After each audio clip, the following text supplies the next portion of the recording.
चिंता में खुद को बर्बाद मत करो। यह बात उन दिनों की है जब बुद्धा भवन में अपना समय व्यतीत कर रहे थे। इस समय तक बुद्ध की प्रसिद्धि दूर दूर तक फैल चुकी थी। बहुत दूर दूर से लोग अपनी चिंताओं और परेशानियों का समाधान हेतु बुद्ध के पास आते थे। ऐसे ही एक दिन जब बुद्धा भवन में अपने शिष्यों को प्रवचन दे रहे थे, तभी एक अंधेड़ उम्र का व्यक्ति अपने नौजवान पुत्र को अपने साथ लिए बुद्ध की तरफ चला आ रहा था। जब वह प्रवचन स्थल के पास पहुंच गए तो बुद्ध ने एक नज़र उन पर डाली और इशारे से बैठने के लिए कहा। जब प्रवचन समाप्त हो गए और सभी लोग वहां से चले गए तो बुद्ध ने उस व्यक्ति को अपने पास बुलाया और बैठने के लिए कहा। वहां चारों तरफ हरियाली छाई हुई थी। मौसम बहुत सुहावना था और तरह तरह के पक्षियों की आवाज़ें गूंज रही थीं। ऐसा नज़ारा देखकर उस व्यक्ति को अंदर से असीम शांति महसूस हो रही थी। इसके बाद बुद्ध ने उस व्यक्ति से आने का कारण पूछा तो इस पर व्यक्ति ने कहा, तथागत मैं 2 दिन की लंबी यात्रा करके अपने पुत्र को आपसे मिलवाने लाया हूँ। यह मेरा इकलौता पुत्र है और यह हर समय थका थका रहता है। ऐसा लगता है जैसे इसके अंदर कोई जान ही ना हो। इसका स्वभाव भी काफ़ी चिड़चिड़ा सा हो गया है। अगर हम इससे कुछ भी कहते हैं तो यह हमारी छोटी छोटी बातों पर गुस्सा हो जाता है। इसके देखने की क्षमता भी उम्र से पहले ही कमज़ोर हो गई है और इसके बाल भी सफ़ेद पड़ने लगे हैं। इतनी कम उम्र में इतनी बड़ी उम्र का लगना मुझे तो कुछ समझ नहीं आ रहा है। तथागत मैं अपने पुत्र के स्वास्थ्य को लेकर बहुत चिंतित हूँ। जब मैं अपने पुत्र को वैद्य जी के पास लेकर गया तो उन्होंने कुछ औषधि दी और कहा, अपने पुत्र को तनाव कम करने के लिए कहो। वह अपने दिमाग में बहुत अधिक तनाव लेता है, इसीलिए उनकी ऐसी हालत हो गई है।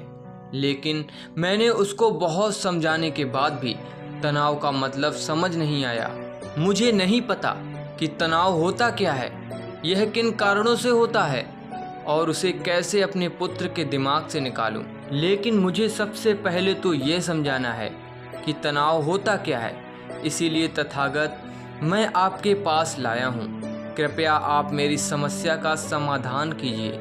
यह सुनकर बुद्ध उसके पुत्र को बड़े ध्यान से देखते हैं, उसके चेहरे को देखते हैं, उसकी आँखों को देखते हैं और फिर उसके हाथों की नब्ज को भी देखते हैं। यह सारी विधि करने के पश्चात बुद्ध उस व्यक्ति से कहते हैं कि तनाव लेना तो कोई नहीं चाहता, लेकिन फिर भी यह तनाव लोगों के दिमाग को दीमक की तरह पकड़ लेता है और व्यक्ति जान भी नहीं पाता है कि वह तनाव में जी रहा है।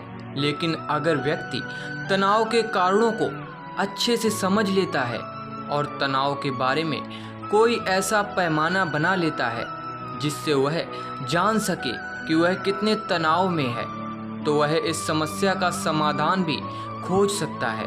सबसे पहले तो तुम यह समझो कि तनाव होता क्या है।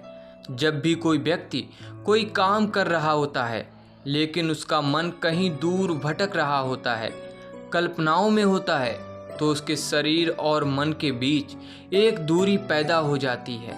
यह दूरी जितनी अधिक होगी, व्यक्ति उतनी ही ज़्यादा बेहोशी की अवस्था में होता है और शरीर व मन के बीच की इसी दूरी और खिंचाव को तनाव कहा जाता है।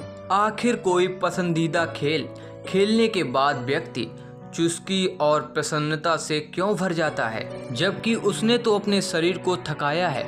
लेकिन समझने वाली बात यह है कि खेलते समय मन और शरीर एक साथ पूरी तरह से उस खेल में केंद्रित होते हैं, जिससे शरीर और मन के बीच दूरी पैदा नहीं होती और कोई तनाव पैदा नहीं होता। और अगर दिमाग में कोई तनाव था तो वह भी दूर हो जाता है। लेकिन इसके विपरीत जब हम कोई ऐसा काम करते हैं जो हमें पसंद नहीं है, तो हमारा शरीर तो उस काम को कर रहा होता है, लेकिन हमारा मन कहीं दूर कल्पनाओं में भटक रहा होता है। जिससे शरीर और मन के बीच एक दूरी पैदा हो गई और तनाव ने जन्म ले लिया। इसीलिए व्यक्ति को एक समय पर सिर्फ एक ही काम करना चाहिए और अपने तन और मन की सारी शक्ति उसी एक काम पर लगा देनी चाहिए, जिससे व्यक्ति के अंदर तनाव पैदा ही ना हो। इसके बाद बुद्ध ने कहा, तनाव पैदा होने के मुख्य 8 कारण होते हैं और जिसने इन कारणों को समझ लिया वह जीवन भर तनाव मुक्त रह सकता है। मुख्य कारणों में सबसे पहला कारण है अति महत्वाकांक्षी होना। महत्वाकांक्षी होना अच्छी बात है, लेकिन क्या कभी आपने इस बात पर ध्यान दिया है कि इंसान के लक्ष्य कभी पूरे ही नहीं होते हैं। उसका एक लक्ष्य पूरा हुआ नहीं कि वह दूसरे की तरफ भागने लगता है, दूसरा पूरा हुआ तो तीसरे की तरफ, और इस तरीके से वह अपने लक्ष्यों को पाने के लिए जिंदगी भर गोल गोल घूमता रहता है। इसीलिए जो व्यक्ति अति महत्वाकांक्षी होता है, जिसने बड़े बड़े लक्ष्य बनाए होते हैं, वह वर्तमान में कभी रह नहीं पाता है। उसका मन सदैव भविष्य की योजनाएं बनाने में ही व्यस्त रहता है। उसका शरीर तो वर्तमान में रहता है, लेकिन मन भविष्य में ही रहता है। मन और शरीर के बीच दूरी पैदा हो जाती है और वह तनाव भरी जिंदगी जीने लगता है। बुद्ध के मुंह से ये बात सुन उस लड़के ने कहा, बुद्ध, तो फिर इसका मतलब है कि हमें लक्ष्य नहीं बनाना चाहिए, क्योंकि लक्ष्य बनाना भी तो महत्वाकांक्षा ही है। इस पर बुद्ध ने कहा, जीवन में लक्ष्य बनाना कोई गलत बात नहीं है, लेकिन समस्या तब उत्पन्न होती है जब वह अपना पूरा ध्यान उस लक्ष्य से मिलने वाले परिणाम पर ही लगा देते हैं और उसके परिणाम की चिंता कर रहते हैं। व्यक्ति को वर्तमान में जीना आना चाहिए। आप लक्ष्य बनाइए और उस लक्ष्य की प्राप्ति के लिए कड़ी मेहनत करिए, लेकिन साथ ही साथ आपको इस बात का भी ज्ञान होना चाहिए कि आप अभी वर्तमान में जी रहे हैं और वर्तमान ही सत्य है। बुद्ध ने आगे कहा, तनाव का दूसरा सबसे बड़ा कारण है ईर्ष्या करना। जब व्यक्ति ईर्ष्या और जलन से भर जाता है तो उसका मन अंदर से सड़ने लगता है। ईर्ष्या एक आंतरिक घाव है। आंतरिक घाव यानी मन का घाव। व्यक्ति के शरीर का घाव तो भर सकता है, लेकिन मन का घाव कभी नहीं भर सकता। इसीलिए व्यक्ति को दूसरे की खुशी और तरक्की से कभी ईर्ष्या नहीं करनी चाहिए, क्योंकि ईर्ष्या तनाव का कारण है। इसके बाद बुद्ध ने तनाव का तीसरा कारण बताते हुए कहा कि आरुषि पूर्ण काम को करना, इससे भी मन में तनाव पैदा होता है। जो काम करना हमें पसंद ही नहीं है, जिस काम में हमारी रुचि ही नहीं है, उस काम में हमारा मन लग ही नहीं पाएगा। हमारा शरीर तो वहीं बैठा रहेगा, लेकिन हमारा मन कल्पनाओं की उड़ान भरेगा, जिससे शरीर और मन के बीच दूरी पैदा हो जाती है और व्यक्ति तनावग्रस्त हो जाता है। इसीलिए इंसान को हमेशा अपनी रुचि के अनुसार ही कार्य करना चाहिए। अगर व्यक्ति ने यह पता कर लिया कि उसे कौन सा काम करना पसंद है और वह उसी काम को अपने जीवन का लक्ष्य बना लेता है, तो फिर वह काम उसके लिए काम नहीं बल्कि एक खेल बन जाता है। फिर बुद्ध ने कहा, तनाव का चौथा कारण होता है किसी दूसरे से इच्छा रखना। बुद्ध ने उस व्यक्ति की ओर इशारा करते हुए कहा, एक पिता होने के नाते तुम्हारी अपने पुत्र से बहुत सी अपेक्षाएं होंगी कि तुम्हारा पुत्र एक बहुत ही कामयाब इंसान बने, तुम्हारा नाम रोशन करे, जैसा तुम चाहते हो उस तरह का जीवन जिए, तुम्हारी हर बात माने। लेकिन क्या आज तक कभी किसी की सारी अपेक्षाएं पूरी हुई हैं? जब भी कोई व्यक्ति किसी दूसरे से कोई अपेक्षा रखने लगता है तो वह अनजाने में अपने लिए तनाव पैदा करने लगता है। जरा सोचो कि अगर तुम्हारा बेटा तुम्हारे अनुसार काम नहीं कर रहा है और वह नहीं बन पा रहा है जो तुम उसे बनाना चाहते हो, तो निश्चित रूप से तुम्हारे दिमाग को तनाव तुम्हें पकड़ लेगा। तुम तनाव से भरा जीवन जीना शुरू कर दोगे और इस तनाव के बस में आकर तुम ऐसा व्यवहार करोगे, ऐसी बातें करोगे कि तुम्हारा अपने पुत्र के साथ संबंध और भी खराब होता चला जाएगा। इसीलिए व्यक्ति को जितना हो सके उतनी कम अपेक्षाएं दूसरों से रखनी चाहिए, और अगर पूरी तरह से तनाव मुक्त रहना है तो दूसरों से अपेक्षाएं रखना ही बंद कर दो। इसके बाद बुद्ध ने कहा कि शारीरिक कष्ट भी इंसान के तनाव का एक कारण होता है। जब व्यक्ति किसी शारीरिक पीड़ा से गुजर रहा होता है तो उसका पूरा ध्यान अपने उस शारीरिक दर्द पर होता है और वह पूरे दिन बस उसी के बारे में सोचता रहता है, जिससे उसका मन दुख के विचारों से भर जाता है और ऐसी स्थिति में व्यक्ति तनावग्रस्त रहने लगता है। यह सुन उस व्यक्ति ने कहा कि हे बुद्ध, शारीरिक दुख तो किसी भी व्यक्ति को हो सकता है, तो फिर क्या हुआ, व्यक्ति जीवन भर तनाव में ही जिएगा?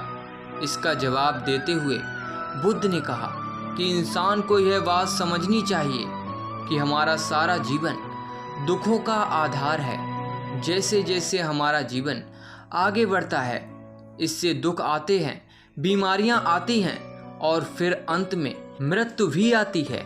तो बीमारियां इंसान के जीवन का अभिन्न अंग है, कोई इससे बच नहीं सकता। बस किसी किसी के जीवन में यह समय से पहले आ जाती है तो किसी के बाद में आती है। जब इंसान का मन इस बात को अच्छे से समझ लेगा तो फिर वह अपनी बीमारियों के बारे में सोच सोच कर ज़्यादा तनाव नहीं लेगा, क्योंकि यह हमारे जीवन का अभिन्न हिस्सा है और इसके लिए व्यक्ति को शारीरिक रूप से भी अभ्यास करते रहना चाहिए। अपने जीवन में व्यायाम और स्वस्थ जीवन शैली को भी जगह देनी चाहिए ताकि उसका शरीर लंबे समय तक निरोगी रह सके, सही से काम कर सके। तनाव का अगला कारण होता है अपनी योजनाओं को समझने के लिए समय ना देना। कुछ लोगों के दिमाग में कोई विचार आया ही नहीं कि वह बिना सोचे समझे उस पर काम करना शुरू कर देते हैं, और जब उस काम में उन्हें असफलता मिलती है तो वह तनाव से भर जाते हैं, क्योंकि उन्होंने उस काम को शुरू करने से पहले उसके बारे में पूरी जानकारी इकट्ठा नहीं की। इंसान को कोई भी काम शुरू करने से पहले उसके अच्छे और बुरे परिणामों के बारे में ठीक से सोच विचार कर लेना चाहिए। इंसान को इस बारे में भी सोच लेना चाहिए कि अगर यह योजना सफल नहीं हुई तो फिर इसके बाद में क्या करूँगा। इसीलिए व्यक्ति को अपनी योजनाओं को ठीक से समझने के लिए पूरा समय देना चाहिए ताकि बाद में उस योजना की वजह से तनाव पैदा ना हो। तनाव का 7वां सबसे बड़ा कारण है टाल मटोल करना, आज के कामों को कल पर टालना। आप लोगों ने यह कहावत तो सुनी होगी कि आलस से इंसान के शरीर का सबसे बड़ा शत्रु है। इंसान आलस की वजह से आज के काम को कल के लिए टाल देता है और फिर काम को टालना उसकी आदत बन जाती है। काम को कल पर टालने वाले व्यक्ति का काम कभी भी समय पर पूरा नहीं हो पाता है, और अगर किसी तरह से पूरा हो भी जाता है तो फिर उतना अच्छा नहीं हो पाता है जितना अच्छा उसे किया जा सकता था, और फिर यह बात व्यक्ति के अंदर तनाव पैदा करती है।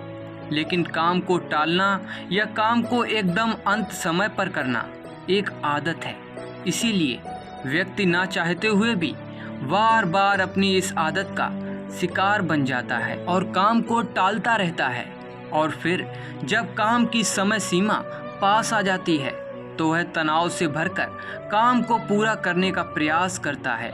इसीलिए तनाव मुक्त रहने के लिए व्यक्ति को काम को टालने की आदत छोड़नी पड़ेगी, और यह तभी संभव है जब व्यक्ति काम को समय से पहले खत्म करने का निश्चय करे। सबसे आखिरी और सबसे प्रमुख कारण जो तनाव का होता है वह है ज़्यादा सोचना। लगातार सोचते रहना भी एक बीमारी है, और यह उस व्यक्ति में सबसे ज़्यादा पाई जाती है जो सिर्फ कल्पनाएं करता है, जो अतीत की घटनाओं और भविष्य की बातों के बारे में सोचता रहता है। इसीलिए व्यक्ति को ज़्यादा सोचने की आदत पर लगाम लगाना चाहिए। इसके लिए जितना हो सके खुद को काम में व्यस्त रखना चाहिए और हर दिन ध्यान का अभ्यास करने को अपने जीवन का हिस्सा बना लेना चाहिए। बुद्ध के मुंह से यह सारी बातें सुनकर उस व्यक्ति ने हाथ जोड़कर कहा, बुद्ध मेरा पुत्र तो अभी मात्र 20 साल का ही है और इसमें अभी इतनी समझ भी नहीं है कि यह आपकी बताई सारी बातों का एक साथ पालन कर सके। आप कृपया करके तनाव मुक्त रहने का कोई आसान सा तरीका बता दें जिससे मेरा बेटा उसका अनुसरण भी कर सके और तनाव मुक्त भी रह सके। उस व्यक्ति की यह प्रार्थना सुन बुद्ध ने कुछ सोचते हुए जवाब दिया, अगर तुम इतनी सारी बातों का पालन नहीं कर सकते हैं तो इसके लिए एक बहुत ही आसान विधि है। तुम एक बार में एक काम को करने का ध्यान लगाओ। जो भी काम कर रहे हो उस समय पर सिर्फ उसी काम को करो, सिर्फ उस पर ही अपना पूरा ध्यान लगाओ। और अगर तुम्हारा मन इधर उधर भटक जाता है तो जैसे ही तुम्हें याद आए उसे वापस फिर उसी काम में लगा दो। यह सबसे आसान और अच्छा तरीका है तनाव मुक्त रहने का। जब तुम भोजन करो तो उस समय सिर्फ भोजन ही करो, उसके पूरे स्वाद का आनंद लो, उसका अनुभव करो। जब चलो तब अपना पूरा ध्यान सिर्फ चलने में ही लगा दो। इससे तुम्हारा मन और तुम्हारा शरीर दोनों एक जगह पर केंद्रित रहेंगे। दोनों के बीच दूरी पैदा नहीं होगी जो कि तनाव का मुख्य कारण होता है। इसीलिए जहाँ तक संभव हो सके एक समय पर सिर्फ एक ही काम करने का प्रयास करें, वह भी पूरे ध्यान के साथ। दोस्तों, आशा करता हूँ कि आपको ये कहानी से काफ़ी कुछ सीखने को मिला होगा। अगर कुछ सीखने को मिला है तो वीडियो को लाइक और चैनल को सब्सक्राइब करना ना भूलें। मिलते हैं अगले कहानी में।